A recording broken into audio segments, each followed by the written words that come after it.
Bonjour à tous et à toutes et bienvenue pour cette vidéo.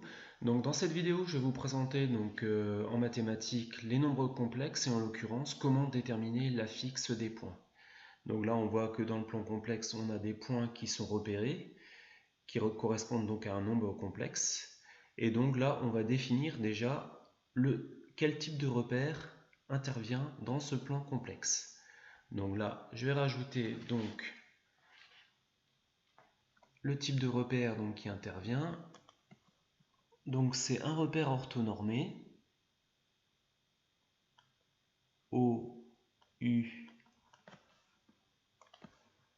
et V.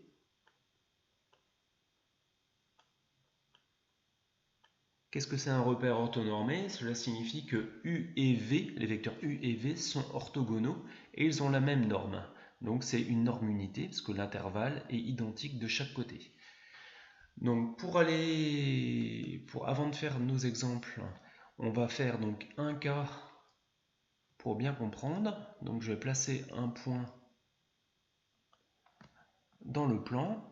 Donc je vais placer un point M. Donc le point M, je vais le placer ici. Donc déjà, je vais essayer de déterminer ses coordonnées. Donc pour déterminer ses coordonnées, donc les coordonnées d'un point dans le plan sont l'abscisse du point qu'on lit sur l'axe horizontal, l'ordonnée du point qu'on lit sur la verticale. Donc quand je donne les coordonnées du point, donc en premier il faut mettre l'abscisse, donc ici en bas on est à 6, donc l'abscisse du point M est 6. L'ordonnée qu'on lit sur l'axe vertical est égale à 5.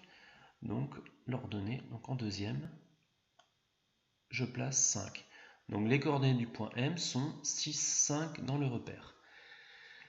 Mais là, on va exprimer l'affixe du point. Donc en fait, ça va être un peu plus compliqué. En fait, on va utiliser l'axe horizontal qui s'appellera axe des réels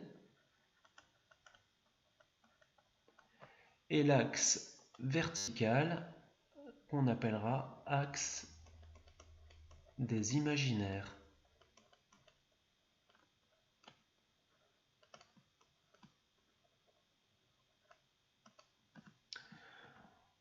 Donc l'affixe du point M, donc l'affixe, en fait, ça sera la forme algébrique du type Z égale A plus IB,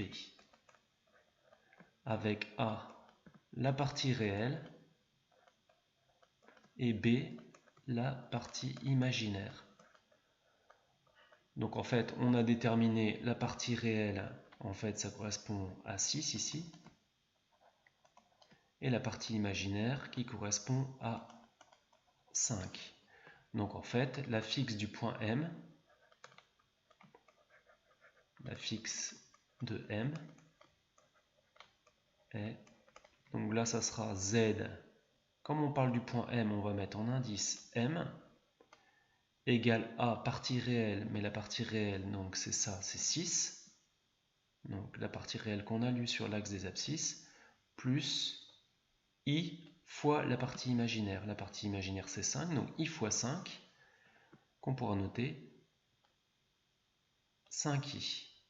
Donc l'affixe du point M sera Zm égale 6 plus 5i. Donc on va faire la même chose mais avec d'autres points. Donc on va commencer par le point A, donc I en bleu, le point A. Donc ses coordonnées c'est 3, 2. Donc l'affixe du point A, coordonnées du point A 3, 2, 3 étant la partie réelle, donc 3, plus 2 la partie imaginaire, donc plus 2i. Voilà pour le point A. Après on passe au point B. Donc le point B qui est ici, partie réelle, donc projection sur l'axe horizontal, on est à 2. Donc la partie réelle du point B, 2.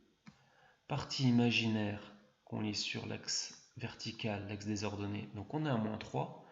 Donc 2 plus i fois moins 3, donc 2 moins 3i. Voilà. Après, on passe au point C. Donc le point C, il est ici. Donc on est sur l'axe des imaginaires. Donc la partie réelle est nulle. On peut le voir. Donc si on descend le point C sur l'axe horizontal, on tombe à 0. Donc partie réelle, elle n'existe pas. 0. Partie imaginaire, donc on lit ici 4. Donc plus 4i. C'est un imaginaire pur. Donc 0 plus 4i, on va l'écrire plus simplement. Comme le 0, on ne l'écrit pas. ZC égale 4i. Donc ça, c'est un imaginaire pur. Donc après, le point D. Donc le point D qui est sur l'axe horizontal ici. Voilà. Donc le point D, il est sur l'axe horizontal, l'axe des réels. Donc ça veut dire c'est un réel. Donc coordonnées moins 6. Partie imaginaire, donc il n'y en a pas. Si je le ramène sur l'axe, on tombe à 0. Donc plus 0i. Donc c'est un réel, donc on va l'écrire directement. ZD égale moins 6. Affixe du point E. Donc le point E qui est ici. Donc là, on est sur l'axe des imaginaires. C'est un imaginaire pur. Donc là, on va l'écrire directement. On est à moins 5. Donc ZE égale moins 5i. Le point F. Le point F, sur l'axe des réels, on est à moins 1. Donc partie réelle, moins 1. Sur l'axe des imaginaires, on est à moins 1 également. Donc moins 1i. On l'écrira plus convenablement. ZF égale moins 1 moins i. Le point G ici, on est sur l'axe des réels, donc on est entre 1 et 2, donc on est à 1,5. Partie imaginaire, on n'en a pas. On tombe sur 0.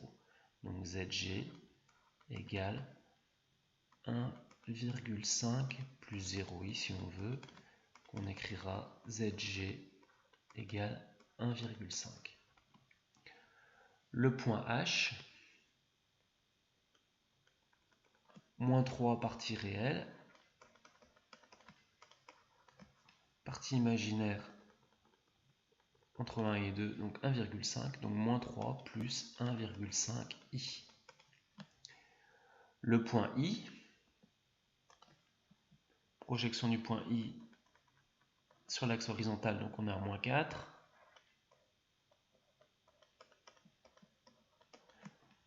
Projection sur l'axe des imaginaires, on est à moins 2, donc moins 4, moins 2i.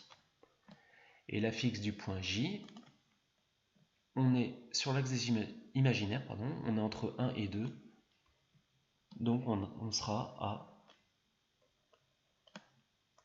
1,5 i.